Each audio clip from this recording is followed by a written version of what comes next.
Welcome to the Revenue Builders Podcast, a weekly show featuring B2B sales leaders and executives. Hosted by five-time CRO John McMahon and Force Management co-founder John Kaplan, the show goes behind the scenes with the people who have been there, done that, and seen the results. If you enjoy our content, please subscribe, rate, and review the show to help us reach more people. Revenue Builders is brought to you by Force Management. We help companies improve sales performance, executing the growth strategy at the point of sale. Find us at forcemanagement.com. Enjoy today's episode.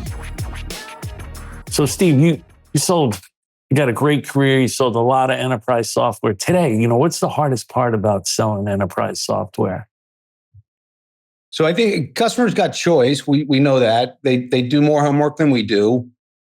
They see us coming a mile away. So, there's signals there that give us that those insights. And I think but it does, to me, it gets back to some basic things that we got to do better and be structured with. It's like, you got to do your homework. You got to know the customer better than they do.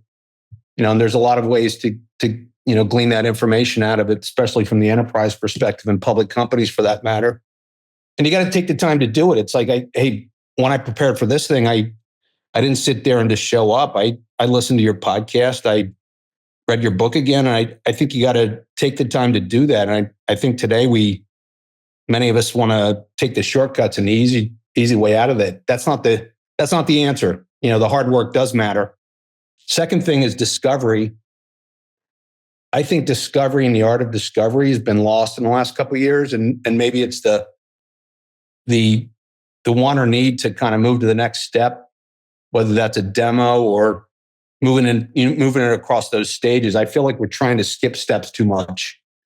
And I look at that and discovery to me is kind of gold, because if I do discovery, and good discovery, as is listening more than talking in that regard, and we can measure that today in many ways. But it's also using that information. And I think there was one earlier, the leader at Rubrik that talked about this. But to me, discovery is, if you do it right, you can glean information out of that customer that then you use later in the sales cycle, whether it's a negotiation of a procurement person that you meet later in the stage when you win an opportunity and now you're negotiating to win, that you go use, and that there's a trove of information there in discovery that if you do it right, you're beholden to it and you can leverage it when you need it. So discovery is number two. Number three is executive alignment. I think executive alignment's tough. That's the decision maker, the power, the access to who has the money and who can say no, who can say yes. But to me, that is so important in terms of what we do. And as we get into this, I got a story later on in terms of how that really, what you can learn out of that executive alignment if you get the access to it, and then how you do it. I think they all go together, though. As I'm listening to you, if you do your homework, to your point, and you know a lot about the customer going in, that then allows you to do more effective discovery. And if you do great discovery, the customer realizes, hey, you're a different type of salesperson. You now know a lot more about us than most of the salespeople that are walking in here. And then that actually helps you get a champion and get that executive alignment that you're talking about. I think one of the problems that I see today is a lot of reasons why people or sales reps don't do this and want to skip steps, especially the discovery process, is that it's the way in which they're measured. A lot of times they're measured on activities. How many calls did you make? How many meetings did you have? They're not measured on accomplishments. How many deals did you get to the POC stage? How many deals did you get to the economic buyer stage? If you start measuring accomplishments more than activities, that's what you're going to get from your salespeople, right? So, quality over quantity. I think I remember an old CFO telling me, he kind of probably instilled this one in my mind. It's like, at the end of the day, what matters? Close one, right? Everything else up into close one really is, a bunch of mishmash that we, or say we're going to do this, say we're going to do that. But if you build trust and do it the right way, you do earn that credibility. And like you said, it's like one of those things where it doesn't happen overnight. I can't go ask you all those questions in my first meeting, but I can ask you questions that then build that credibility, trust, and alignment that I'm not selling you a solution. I'm actually solving a problem for you. And the questions you ask, to your point, reveal to the customer that you have done your homework. They're more pointed, discovery questions than just general open-ended discovery questions, right? So that your questions alone reveal how much homework you've done, which forces the customer to pay more attention to you as a salesperson. 100%. I think one of the struggles also is that the customer is inherently more or less likely to indulge a seller in discovery because they believe that they have more access to information. I mean, I even think about this on my own. Like when I go and buy like a car, I'm not walking in to buy that car cold. And I think buyers have, and so therefore I'm less prepared as a buyer to engage you and allow you to do discovery because I have access to more information. I think that's just the fact of the matter. But we all know that discovery is important. How do you overcome that? You can sense it from the customer.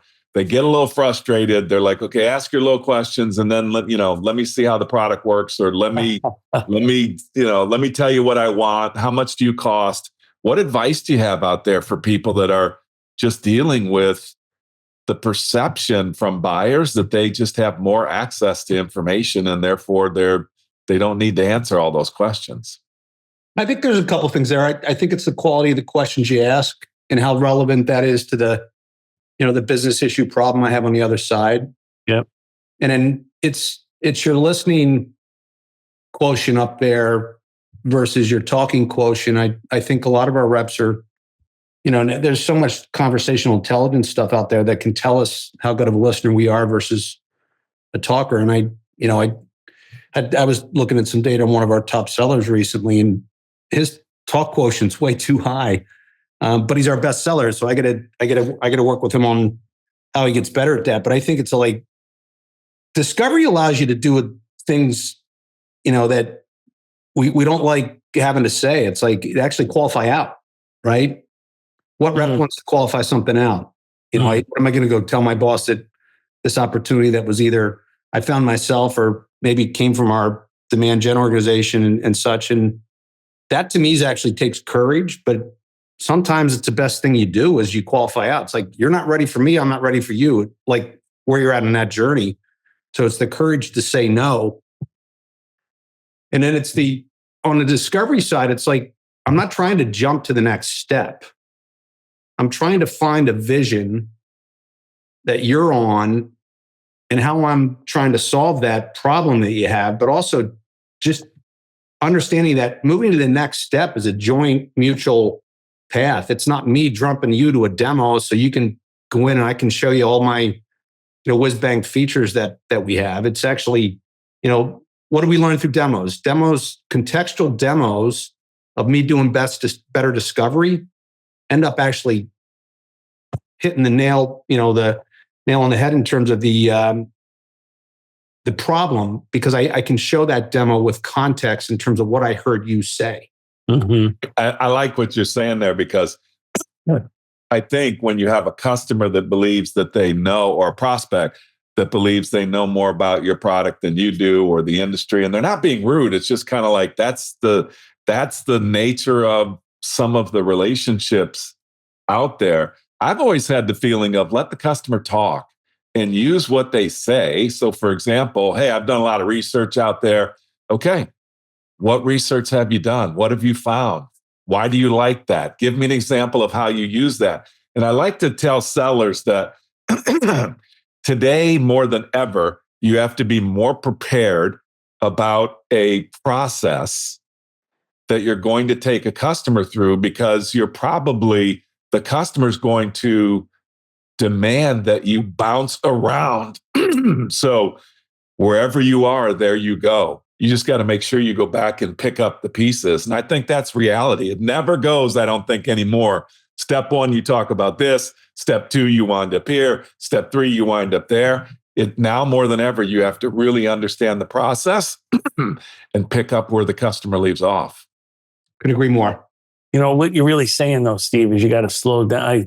I call it slowing down to go fast, right? The more information, so I always go back to only 3 people can be in control of the deal, right? You could be in control, competition can be in control, customer can be in control. In the beginning, you need that information from the customer so they're in control. But once you ask and you do proper discovery, you've done your homework, you ask the right questions, and you kind of create this sense of urgency where the customer wants to know a lot more about you, about your product, about your company, about the customers that you have, the competition that you go up against. Now they're starting to get information from you, and they want that information because they're interested. There's this dynamic shift that occurs where all of a sudden now you're in control. The customer needs information from you in order to solve this problem that you've uncovered with them. Right. So, and the only way to do that is to actually go really slow in the beginning, really slow. I think you're onto something there. And the thing that we tend to do too often is like when I'm pulling you along, as in the customers you described, John, it's like what I've seen reps do is then they try and answer everything all at once. And that whole patience thing is like, hey, somebody hasn't called me back or returned this, this email, this note, and I haven't engaged with them in 10 days. Doesn't necessarily mean they're not going to buy from you.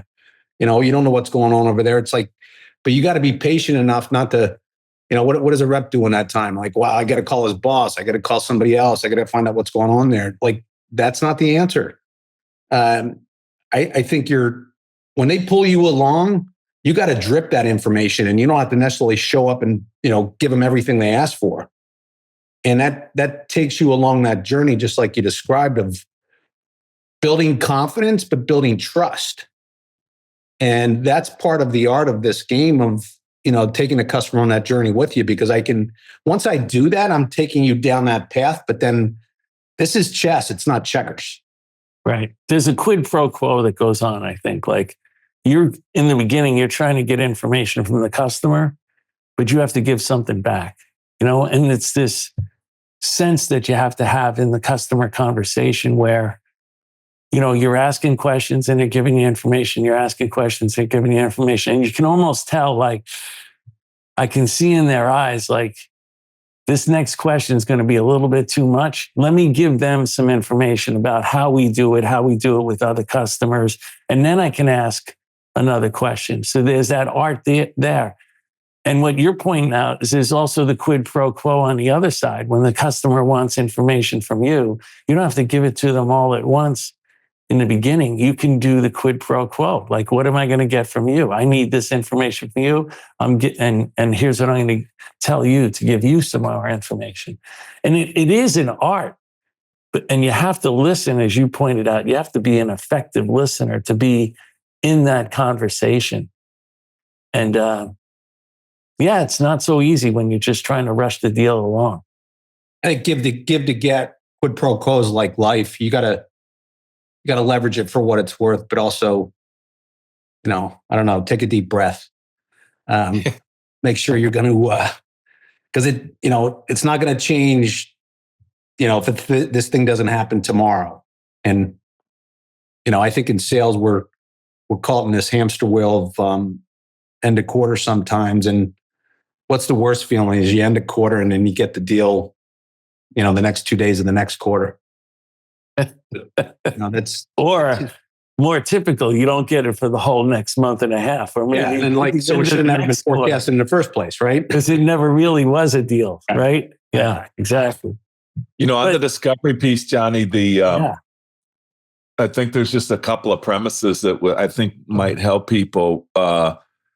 Basic human behavior tells us that there's a seller deficit disorder, which means a buyer comes to, and they've studied this for decades, a buyer comes to the table with a seller with a predisposition to think that the seller doesn't understand my business, my problem, or my needs.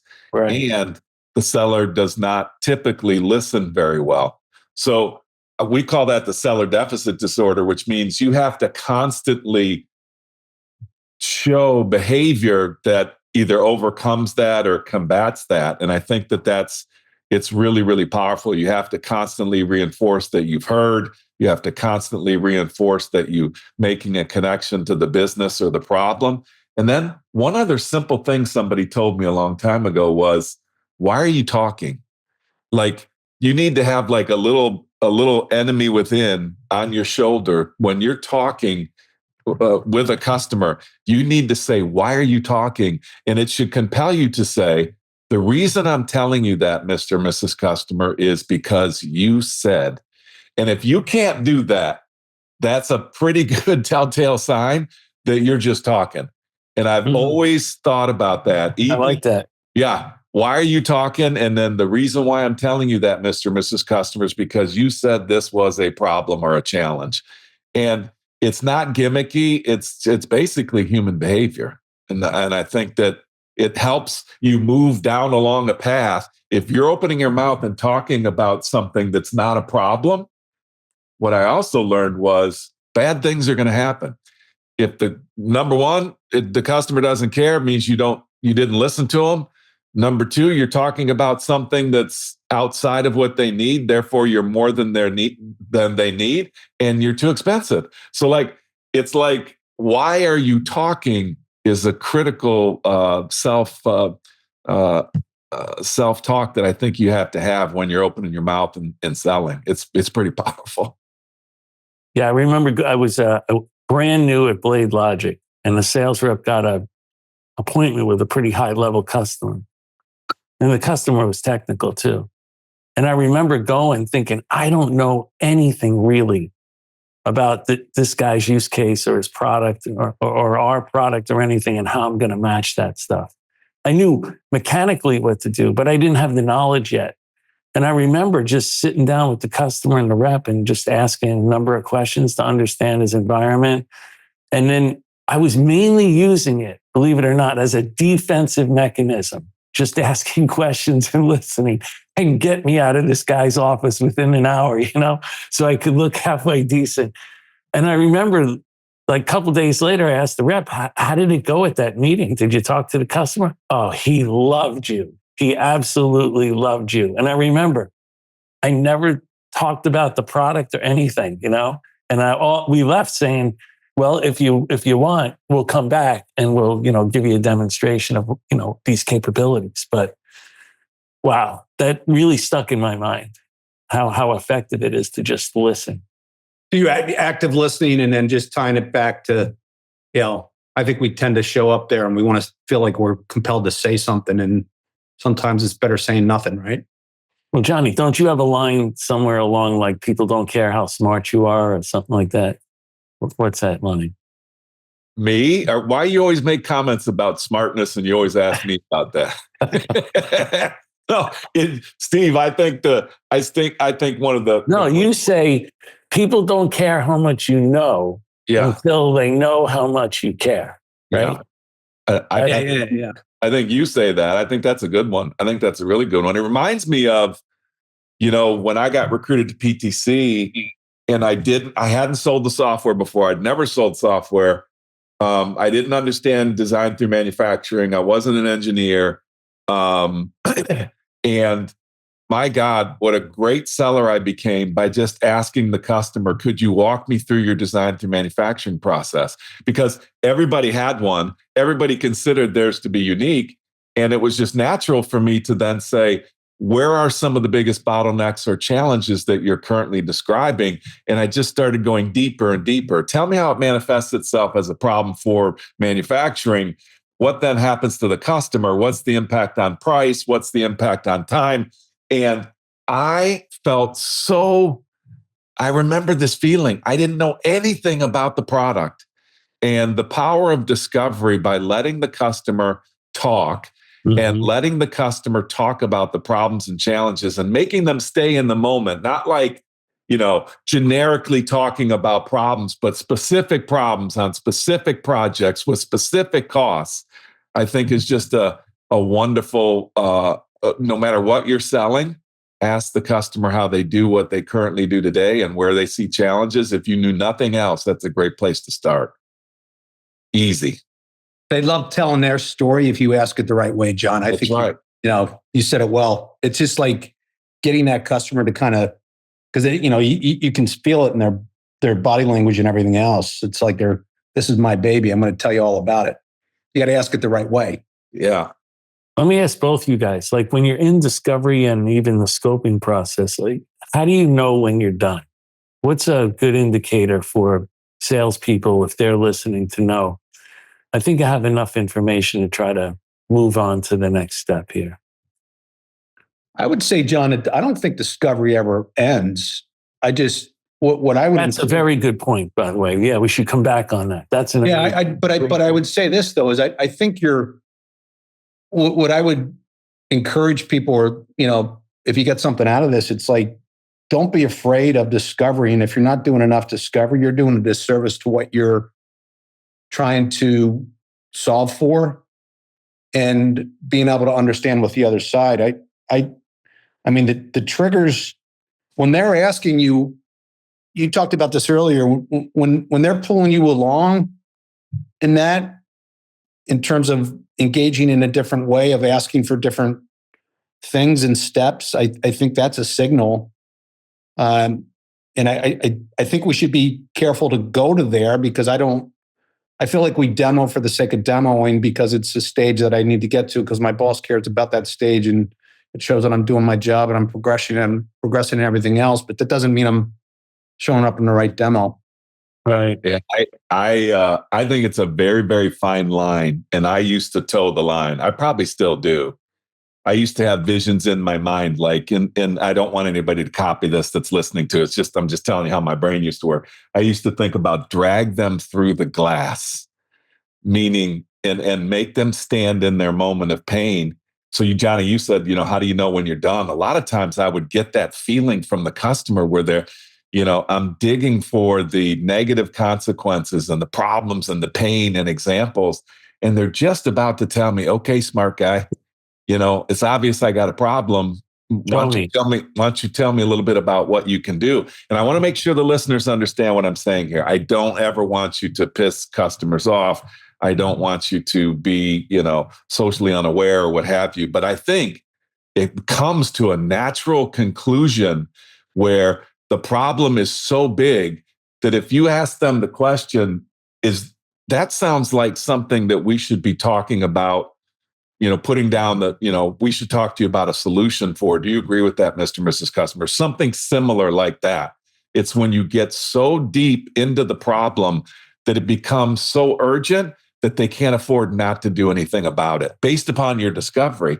I don't think people go that deep because they're just afraid. They're like, hey, John, I don't want to piss the customer off, or I don't want to be so negative. And I've always encouraged people, hey, that problem exists, whether you're asking them about it or not. And you don't have to be rude and make them feel like crap about it. But I think the closer you get a customer to stand in their moment of pain, the quicker you get to when you know that it's the time to talk about how you could help them. Is that kind of what you're going for, Johnny? On when do you know? Yeah, I also think it's the alignment of your pain points. If you can get the customer to agree that they have these pains, and then you can pull out the metrics of how much that is costing them in terms of revenue or profitability. And you can start to, with the customer, develop some sort of criteria where they agree, yes, those are pains. And now you that's at that point, to Steve's point, you give a pointed demo, right? It's a pointed demo saying, you have these 4 pain points. Here's the 4 things that we have in our product that can solve this. Now we can come up with a criteria for how to do like a POV. And I also have the metrics around your pain points, so I can start to build a preliminary cost justification before I go to the economic buyer. Yeah. I kind of feel like at that point, if you have that information, okay, I can almost go to the economic by myself right now without you when I'm armed with that information. Yeah. Right. I would encourage people just to you got to go slow. You got to go slow to get that. Yeah. And I would encourage people, like you're saying, going slow. I would encourage people to stay in the moment of that customer's pain as long as that customer will allow you to, without, you're not badgering them, but they're coming to their own conclusion. I think sellers that do that are just really, really elite. And most people today, in the way conversations go, they don't hang out in the pain long enough. So therefore, they don't know if it's a real pain. And they jump too early. I call it the brochure in the mouth, the hair's on fire, and they jump on the desk and say, I can solve that problem. We've all been there. But it may not yet. Out of the 10 problems they have, that's the least one. They can do workarounds for that one. Right. That's right. And that's the art and the science coming together. Yeah. Comes across as a transaction, right? Nobody likes a transaction. I think a good buyer on the other side, what are they doing? They're buying enterprise software. So it's a relationship and investment.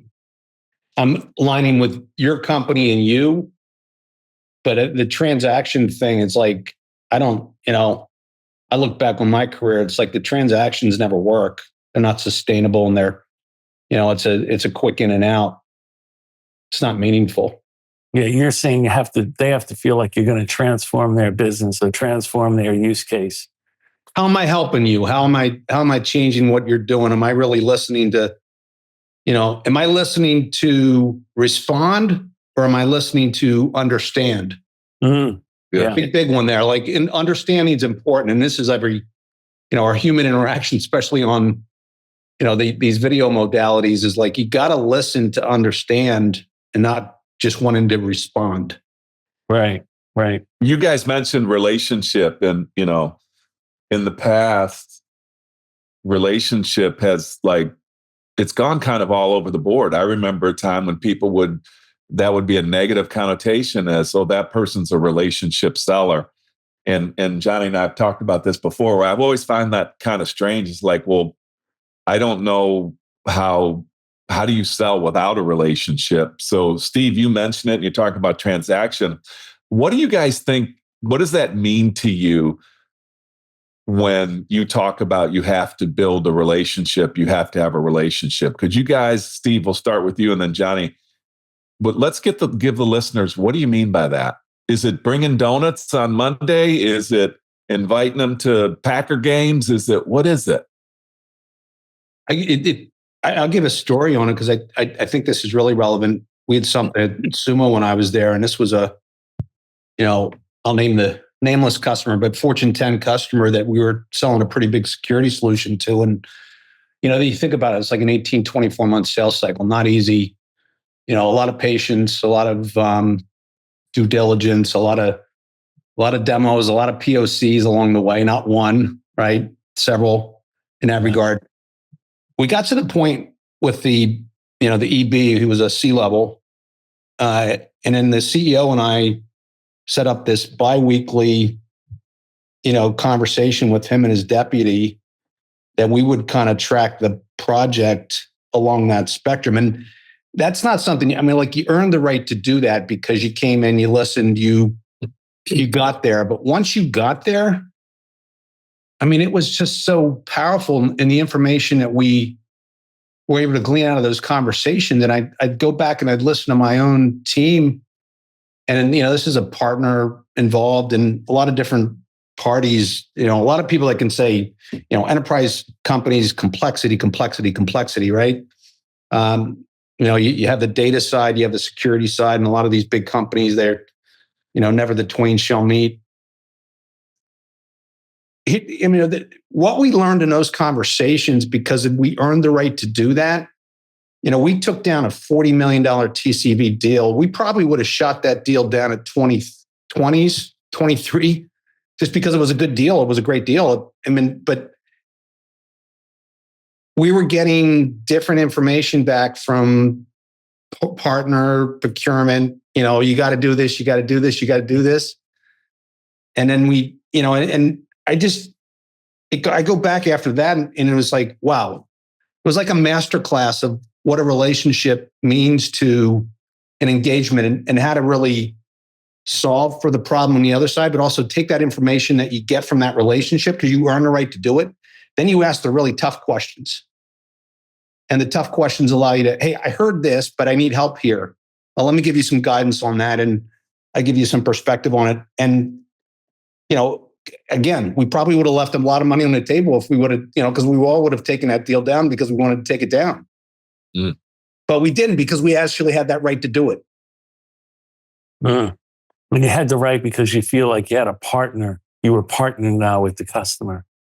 Earned it, John. Earned it. Yeah, right. You earned it because you stayed the long game and you listened and you just, you found ways to help them solve their issue.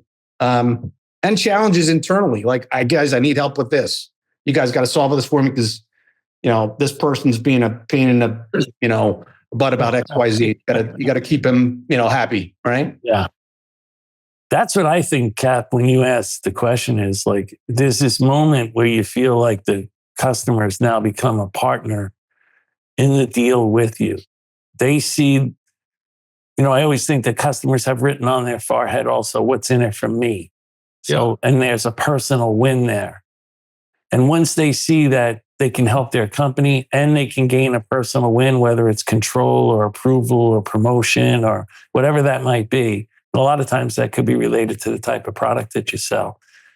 You now have developed this partnership and you can actually you can feel it. They start asking you certain questions. And then from that point on, and this is buried in what Steve said, is that the deal now moves from unpredictable to predictable. So before those moments, every time I show up, I almost don't know what's going to happen at this account. Anything could happen, and you show up and you say, hey, Steve, last time we met, here's the types of things that, you saw was issues. And this was the status of the deal. Has anything changed since the last time? And all of a sudden you find out a whole bunch of stuff has changed.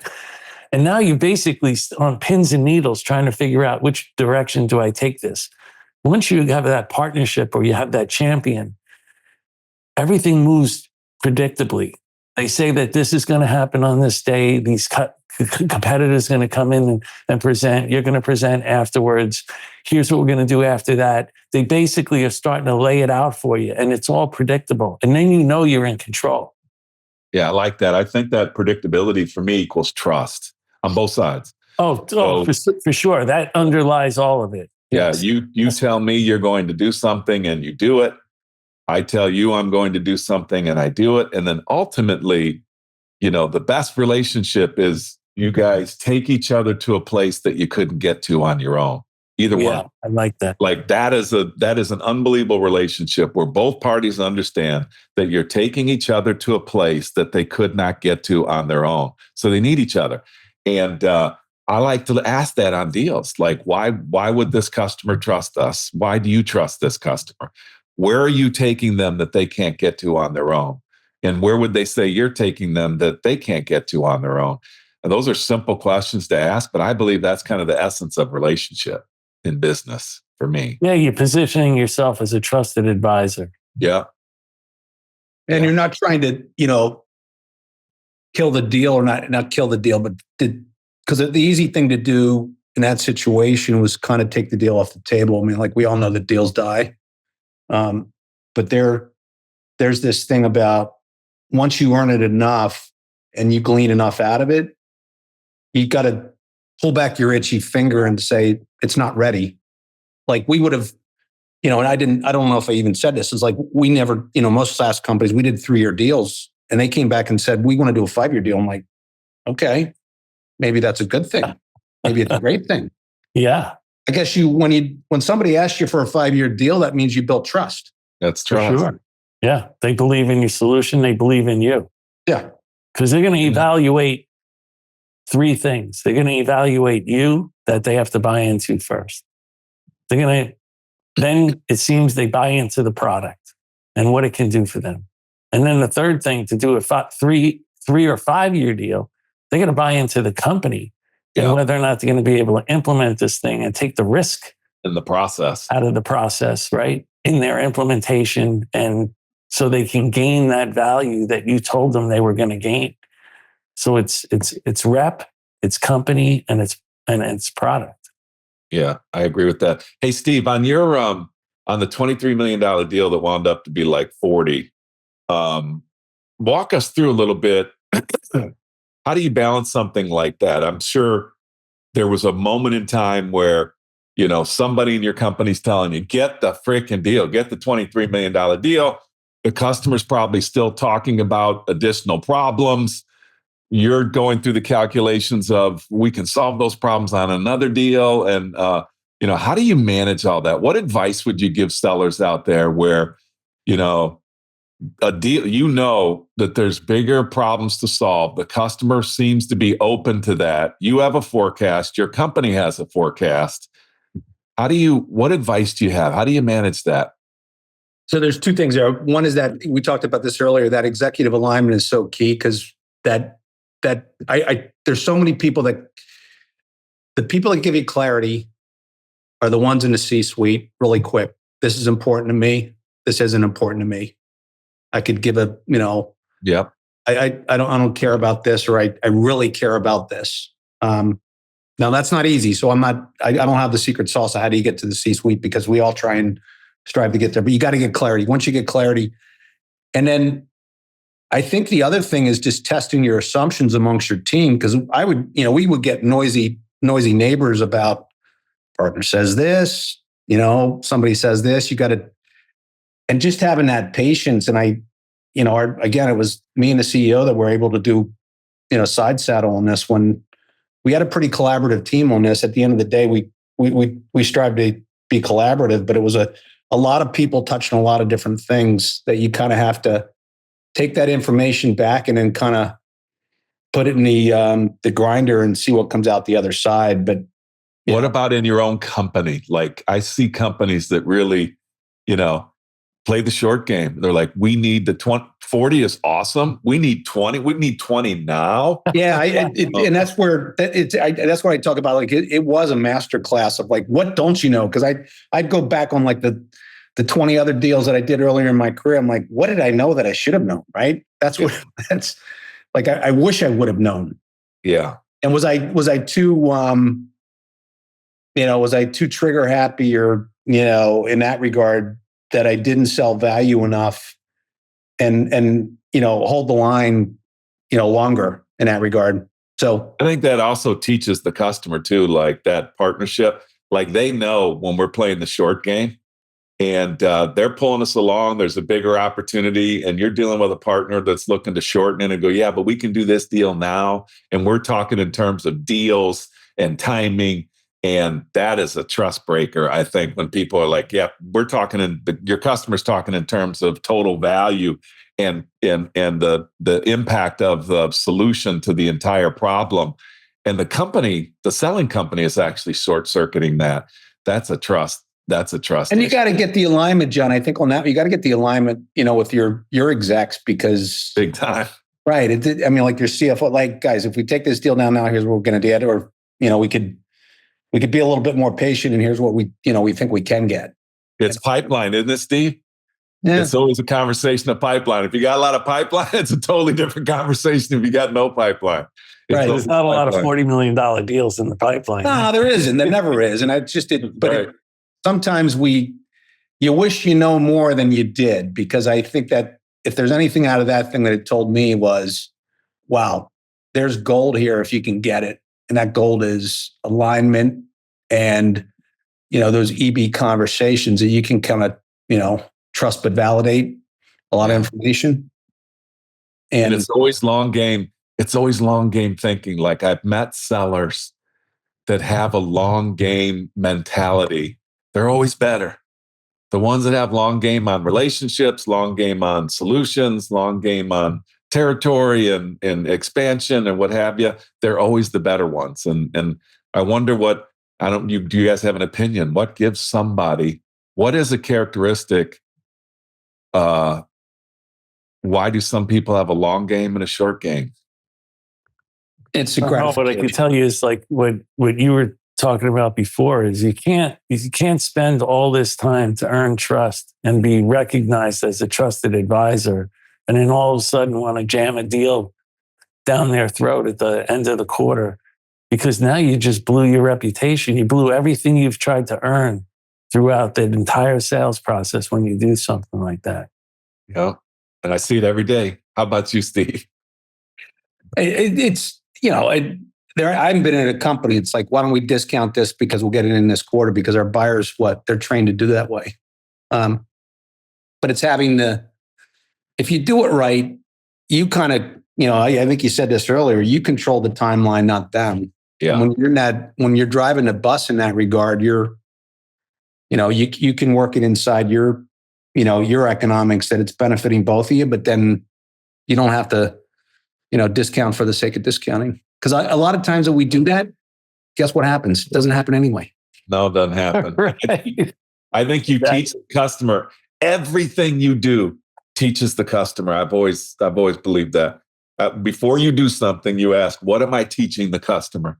By doing what I'm about to do, what am I teaching them? Am I teaching them about trust? Am I teaching them that I'm a short game player? What am I teaching them? And that's a good little catch-all. You're teaching them that they could get a big discount from you at the end of the quarter. Most companies do. And that's why when you look at the hockey stick on technology sales for decades, it's been that way. You wait till the end. You wait till the end of a quarter and you get the best deal from technology companies. That's what buyers expect from us. Yeah. What did allow you guys to stick with it, Steve, and say, we're going to go for the $40 million deal instead of the 23? When you think back, what allowed you to play it longer? Gut, because I get and validating that gut because of those conversations. If I didn't have those conversations, we would have done the exact opposite. Yeah. Yeah. So that's the power. Like I say, that's the power of being in the room with the right people. It's just, we all strive for that. We don't always get it, but that's, again, value of getting is just that. So then you don't always get it. So then what happens is we have a lot of unknowns and we think somebody else is pulling the strings up above our champion. And then we just decide, okay, we need to cut this thing short and just grab what we can grab. That's basically what happens, right? Yeah, it's competitive threat. It's them playing you a little bit, right? Mm-hmm. Let me walk one of your competitors through our front door and let you see that, right? Yeah. And it's there's so many signals there, but it's like, I don't know. It's it's a little bit more will, right? And conviction that what I'm providing you with is the right solution and I've earned the right to be here. And I'm not saying it with all, hey, there was moments of trepidation there where I was like, what the heck am I doing? Right. So Johnny, you're leading up to this mindset. Are you okay talking about some of these mindsets? Yeah, because I think we're really switching gears a little, right? Yeah. Let's do it. Yeah. So Steve, talk about instilling the mindset into an enterprise sales rep for all the things that we just talked about. How do you get somebody onto your team and then instill the mindset that, this is going to be the long game? Here are the obstacles that you're going to run into in a complex enterprise sales cycle. I think you got to love, you guys talk a lot about this on the podcast of, who you recruit, what do you look for, the attributes there. And I think that's embedded in a lot of these things. But, we had something at Sumo that we put on our wall where all the sales teams were. It was called Embrace the Grind.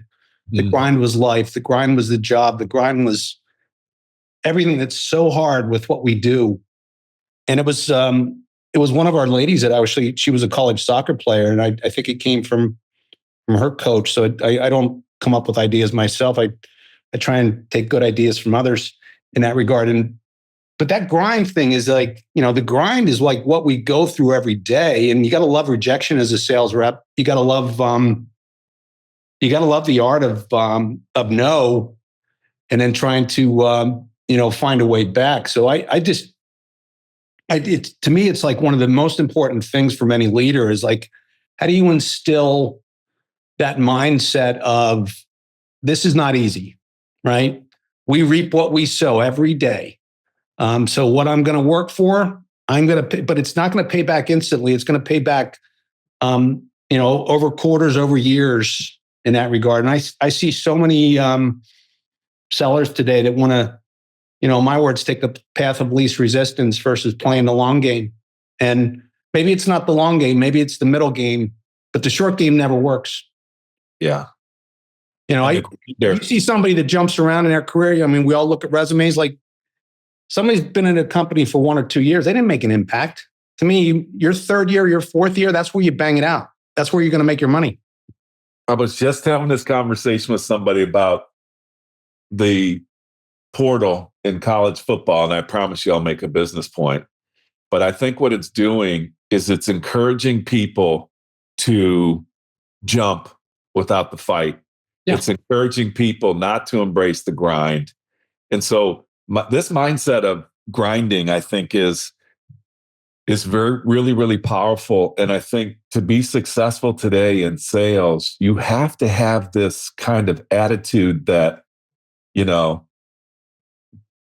Hall of Famer in baseball is going to hit 300 and be a superstar, make it in the Hall of Fame, which means that I'm going to strike out 7 times out of 10 or not be successful or not accomplish something 7 times out of 10. That grinder mindset that you're talking about, Steve, I think it's so important. I think you got to look for it in the interview. I think you got to understand what that means to somebody. And don't try to make it your definition for them. Just like, hey, when I say to you, embrace the grind, and we do that here, let's say, what does that mean to you? If people can't even relate to that, then that's a problem. Because I think to be successful today, you have to have that kind of disposition that I just have to do it better than everybody around me. I have to do it more often than everybody around me. And I have to do it at times that people are unwilling to do it. That's a grinder. And if people don't understand what you're saying and they don't have evidence of it, I would encourage people to just ask questions during an interview. If you're listening to this, you have to be audible ready to how you're a grinder. What does that mean to you? I think it's an important one. I love that that's where we started because I think it's one of the best, especially. The real good example you gave, because I was listening to a podcast recently, and this is I think it was a UT or maybe an SMU football player, and they were talking about, think about, they made it into the NFL, but like most, they don't, that's a pretty short career path. And they were giving that analogy back to the portal. What is that going to look like in the workforce when you're a college athlete and you go out there, or you're a pro athlete and you jumped around 3 different times? How is that employer going to look at you in terms of your commitment, your loyalty, your trust in that, or chasing after the dollar, the next big thing, every other year, every other conversation. So, and 90% of the time, Steve, what they're doing is because they're not starting or they're not getting what they want out of the current situation. They're jumping to another one. They're not figuring out a way to persevere and get something out of the current situation. I'm no disparaging to anybody doing anything in college football or portals or anything, but when you have to explain, when the story's about, I learned what great looked like, and it took me some time and I grinded and I became great. Who are you going to hire? Yeah, but I think you guys are pointing out, and maybe it's a cliche, but when you're doing the grind, you basically are learning from your mistakes. So you're sharpening your saw. You're constantly getting better. And I know for me, I've learned so much more from my mistakes and my failures than I ever have from my successes.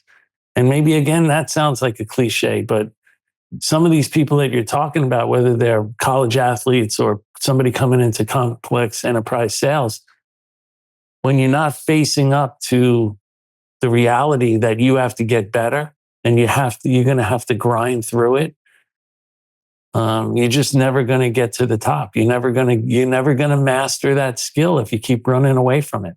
Grinding that's all is they're learning. doing. You're running away from the problem. Yeah. You're saying grinding is learning. So the learning's in the struggle. I believe that 1,000%. Totally. That's and seek the struggle, because the struggle will be your foundation for who you are, what you become, if you play it right. And I think the other thing on that, I mean, obviously this growth mindset matters because we can certainly distill that out of an interview process, because I got to look at somebody that wants to grow and develop and doesn't think they've, learned everything in 5 or 10 years in the business. But I think the use of words matter as much as anything else. And I think about this as like, if I'm a prospector and I got to build my own PG, what's the difference between I have to make 22 outreaches today versus I get to make I love that 22 outreaches today. I get that opportunity to do that. How many people don't get that opportunity? I love that. You change it up here. It matters. Yeah. The mindset is that it's not, I don't have to do it. I get to do it. Yeah. I love that. Great one. What about, is that the type of feedback you give to young sellers, Steve, when they're not doing really well and they need feedback? Do you give them like candid, direct feedback? I consider myself like a motivational, inspirational, and I feed off a lot of quotes, and I just trying to, I think at this point in my career, I nothing about me, but this is like, I get a lot more from giving back and seeing people grow and develop. And like, I tell this story. It's like, we hired a lot of SDRs at Sumo. They were, just coming out of school, making 50, 60 grand, living in the Bay Area. I mean, like, how are they surviving? I don't know. They were living, 12 or 13 to a house and struggling. But there's a couple of them today that actually are making like $350,000, $400,000. I mean, like, that's better to me than any commission check I've ever had. Yeah. Yeah.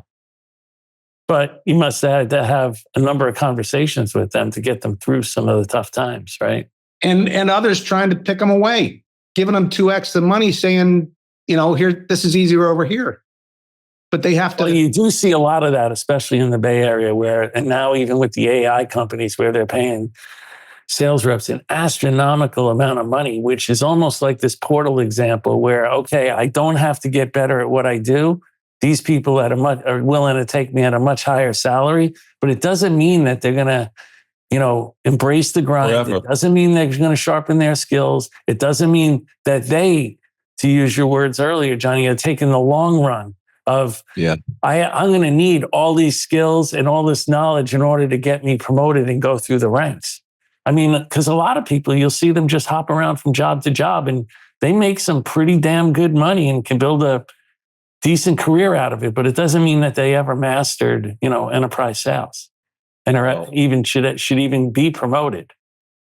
Right. And the other mindset, Johnny, you're talking about on feedback is, and this is something I've got my eye on, and I'm not sure where it's coming from, but I think people today are less capable of taking direct feedback than we've ever been. And I don't know what's going on in society that's causing that, but the mindset of the person that's craving feedback, good or bad, or there's no bad feedback, there's just feedback, and all feedback is growth. But I got to tell you, it's one of the things I see in, some of my friends in college football is some of the coaches are actually struggling with being direct feedback because, they're hurting people's feelings and they're jumping up and going into the portal. So I think the mindset of being able to crave and if you're going to give feedback, give it. You can't just give these generalities. You got to give like, hey,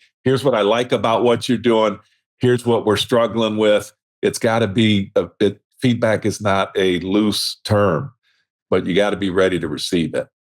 Have to be ready to receive it. And you got to crave it. I mean, how many great players do you know that aren't trying to be better? The great ones are always trying to be better. And I think one of the big mistakes people make is they don't give great people, they don't give their top sellers feedback. You started the podcast, Steve, with your top seller. You were thinking about, I need to figure out some ways to give this person some feedback. And I bet you that person's going to crave it because the good ones always do.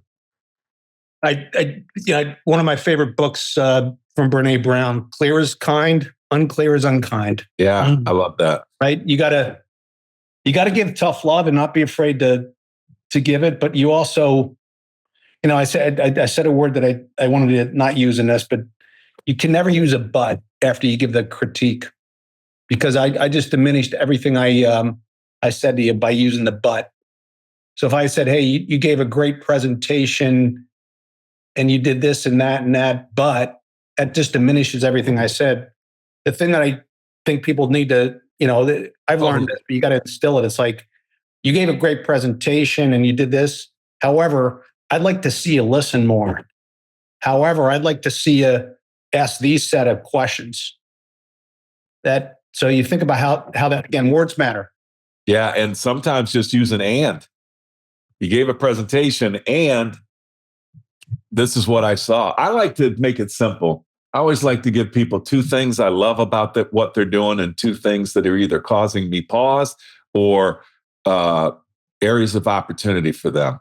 When you start with a positive, it's just human nature. Everybody's endorphins and everything are kind of aligning, and then they're ready to receive, areas of opportunity. And I find leaders they suck at it sometimes. They don't even talk about the things that are going well. They just talk about, you suck at this, you suck at that, you suck. And if you've ever been led by somebody like that, you don't last that long in those environments. I think, go out a sales call, you get out of the sales call. And if you've hired the right sales reps, you get in the car and you say, how do you think it went? Yeah. And most good sales reps and most people will actually be overly critical of themselves.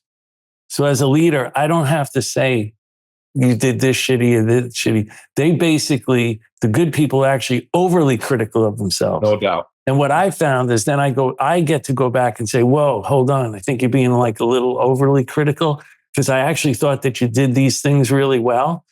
But if you had to work on one thing, what do you think it should be? And then they give you an answer and you say, well, okay, well, that's good. But, here's the one thing I think you might want to work on. And that's all I'm going to actually offer, right? Let them give you the feedback, and they will. They're always self-aware. Good ones are always self-aware. The ones that are overly critical of themselves, right? And then that's how you know you hired the right person, because those people they're their own worst critic. Right? Yeah. And they don't find that out, Johnny, in the interview. They don't need you piling on. Like, I was my own worst critic. I didn't need anybody piling on.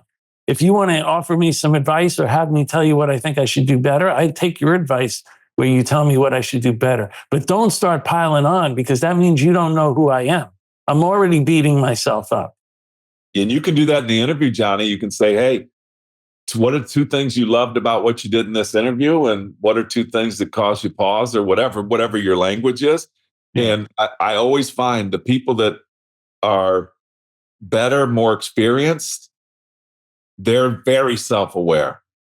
And the people that aren't very mature, that aren't very experienced, that you have to close that gap on that feedback. So I think that's a good one. Let them go first. I love it. Yeah. Yeah. And don't give them too much to swallow in that. I think you said something really, because when somebody asks for that feedback, we tend to give them like 3 or 4 different things. I think you said it well. It's like give them one thing. Yeah. Yeah. Let them avoid that one. My analogy on that, Steve, it's like a golf coach, right? So you go, never played golf, you go to a golf coach and they say, okay, grip it this way, get your hand, the club parallel to the ground, pull it back, swing, hit the ball, all that stuff. So then after you do that, they start telling you like 10 things you're doing wrong. And they keep doing that. Then you start to think, well, wait a second, this is the coach. They know what they're doing. Maybe I'm just not meant for this game, because they think I should do all these 10 things right now.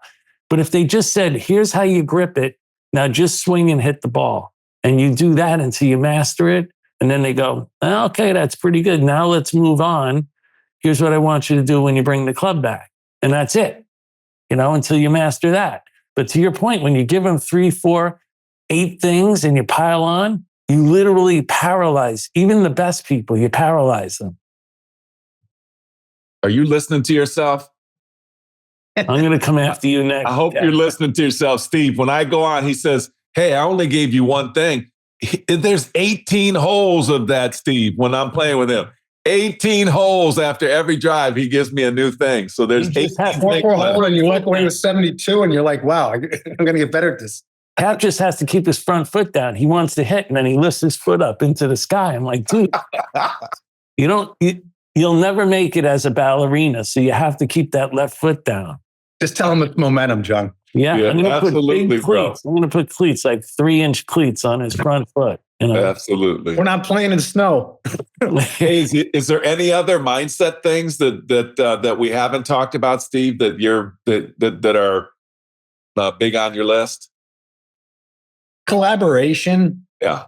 Working together. It's like I like to, coach sales reps on, think of you as like you got the rest of the company, the entire population of the company behind you on that call. And that's the way you should think about it, because we've seen reps go alone, and that's a dangerous path. Some are really good at it, and they want to be the lone wolf. But I always found that the ones that are collaborative and bring as many people into the campaign, guess what happens? We win together. Yeah. You should never lose a deal alone. Never. And to your point, I think even now versus even 10, 15 years ago, subscription software, you have to have your AE on your side, your SE. You have to have customer support on your side, professional services, your management team. It's so important not only to go get the customer, but then to hold on to that customer. You have to be very collaborative, to use your word. On both sides, like the buyer, there's very few in enterprise sales. There's no single threaded deals anymore. None. So you have to understand how to get others to collaborate as well. Yeah. Yeah, the power of procurement and, like that curveball that's thrown in there, and how that all manifests inside the enterprise. Right. Do they have this? Do they have the power to overturn something, a recommendation? They want to make you think they do. Yeah. Yeah. I call that the separation of church and state, where after you did all that work for months to get to the champion, the economic buyer, cost justifications, business value assessments. Okay, you're going to get this multi-million-dollar deal, Steve. Now we're going to hand you over to procurement. Procurement's going to put a gag order on the business. And now you got to play a whole nother game, right? But to your point, I think the better job you did on that front end with the business makes it a lot easier when you're dealing with procurement. Yeah. It gets harder for them to take a pound of your flesh when you've done a really good job, with the business, cost justification, and a good business case. Well, an aligned organization saying, now we understand the value. You might squeeze these guys a little bit, but I'm comfortable with this decision. Let's go forward with these guys. They're good people. Champion, yeah. That I think people miss that when they allow themselves to get in the relationships with these buyers that says, hey, I love what you're doing. I love what you guys put together for us. Now you got to go to our procurement. And I never really allowed that. I always talked about alligator arms. I told customers, about alligator arms. Like you can't, just say, hey, I love you, but I can't touch you or what have you. Meaning there's going to come a point in time where I'm not going to be able to provide for you the value that we've been talking about because of what maybe somebody in procurement's asking me to do. So you got to show up. Like you have to be a part of this. And I know we're kind of joking about it a little bit, but I think that the most effective sellers I've ever seen are the ones that hold champions accountable and economic buyers accountable to the value that they've discussed. And if I no longer can provide that by a decision that's being made in the business relationship on procurement level, I need you to step in. And everything what you're saying is really valid, Johnny, but I'm telling you and I think Steve knows too, there's some organizations where they definitely have a complete and total separation of the business and procurement. And I mean, it's a lockdown. Somebody told them a long time ago, like, you will be penalized if you talk to these vendors when procurement puts a gag order on them. Now, you and I know how this works. You and I know how this works. The strength of champions, the strength of economic buyers. Let them work that out internally. You don't have to get involved in that. Exactly. Yeah. And they will work it out. Yeah. That's the point. The better job you did up front, it's going to make it a lot easier on the back end. You just push back on them and say, hey, well, what they're asking me to do, I can no longer provide you the value of that. So you need to go work that out. Yeah, I agree. We're great. Thank you, Monday Steve quarterback. We're great Monday morning quarterbacks. Oh, fantastic. That's what we're doing here. Yes. Steve Fitz, thank you very much, sir. Appreciate you joining us.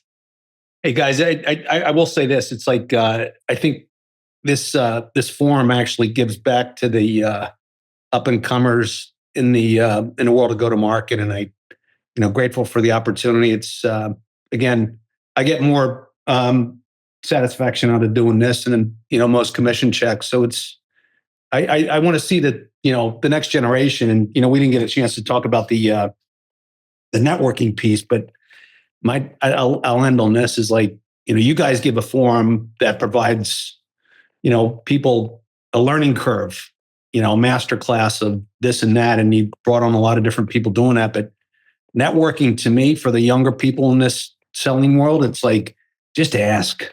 Just ask. People will help you. Just ask. Yeah. Well, thank you, Steve Fitz.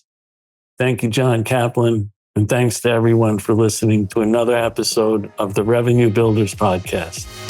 Thanks for listening to today's episode. Be sure to check us out at forcemanagement.com.